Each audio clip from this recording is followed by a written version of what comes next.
Hello दोस्तों, जय माता जी। हेलो दोस्तों, जय माता जी, जय श्री कृष्ण।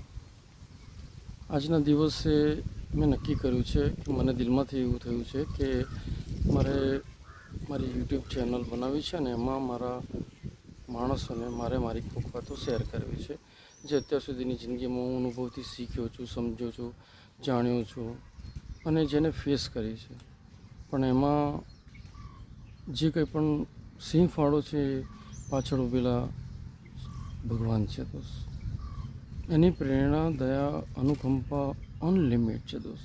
એની કામ કરવાની પદ્ધતિ બહુ જ સરળ છે, પણ ઘણીવાર આપણા દિમાગ અને આપણું વાતાવરણ, આપણા વિચારો, માનવ સમાજનું વાતાવરણ બધું જ એટલું બધું કોમ્પ્લેક્સ હોય છે ને દોસ્ત કે સાદી વસ્તુઓ, સિમ્પલ રીતે કામ કરતી વસ્તુઓ કામ નહીં કરી શકતી દોસ્ત.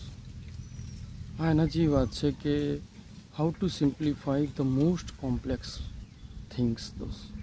મેં એવું જોયું છે, હું એમાંથી પસાર થઈ રહ્યો છું, પસાર થઈ ચૂક્યો છું અને પસાર થઈ રહ્યો હતો. મારે એ જણાવવું છે મારા માણસોને. આ બહુ અદ્ભુત યાત્રા રહી દોસ્ત, બહુ અદ્ભુત યાત્રા રહી.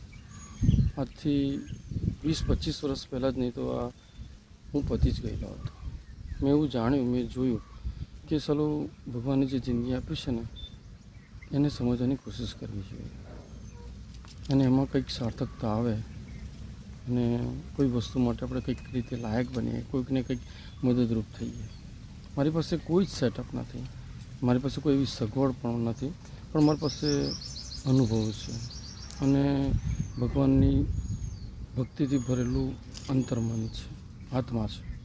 બસ એ જ તમારી જોડે હું શેર કરવા માગું છું કે એ વસ્તુ શું કરી શકે છે, શું કરી શકે છે અને શું ઇફેક્ટ આવે છે.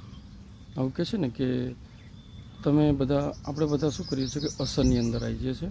આ એવી વાત છે કે તમે કેવી રીતે અસર પેદા કરી શકો, પણ આ કોઈને કરી બતાવવાનું, કોઈને કંઈક મતલબ આઈ એમ સમથિંગ એમાંનું કશું જ નથી દોસ્ત. આમાં બીજા કોઈની કશી વાત પણ નથી આવતી. આપણું પોતાની સ્ટ્રગલ અને પોતાની જિંદગીને કઈ રીતે થોડીક રિપેર કરવી. જેમ વર્ષો પહેલાં ફિલિપ્સ કંપનીની ટેગલાઈન આવતી હતી કે લેટ્સ મેક્સ થિંગ્સ બેટર. એના જેવી વાત છે. અને આ યુટ્યુબ ચેનલ હવે ચાલુ જ રહેશે. હું જીવીશ ત્યાં સુધી હું વિડીયો બનાવ્યા કરીશ. આ એના જેવું છે કે ભગવાનનો ઓર્ડર થઈ ગયો છે. એણે મને કીધું કે સંજય, તું હવે તારી જિંદગી વિશે લોકોને કહે કે એમાં કઈ રીતે ભગવાનની એક જ ટકા નોલેજની જરૂર, 1% જ્ઞાનની જરૂર છે. એવું જ્ઞાન કે જે તમને 100% ભગવાન જોડે મુલાકાત કરાવ્યા કરે. દુનિયામાં તો જે કામકાજ કરવા માટે જરૂરી છે એ તો ઢગલો પડેલો છે, એ તો મહાસાગર છે દોસ્ત. ઇન્ફોર્મેશન ઓવરફ્લો થઈ રહ્યું.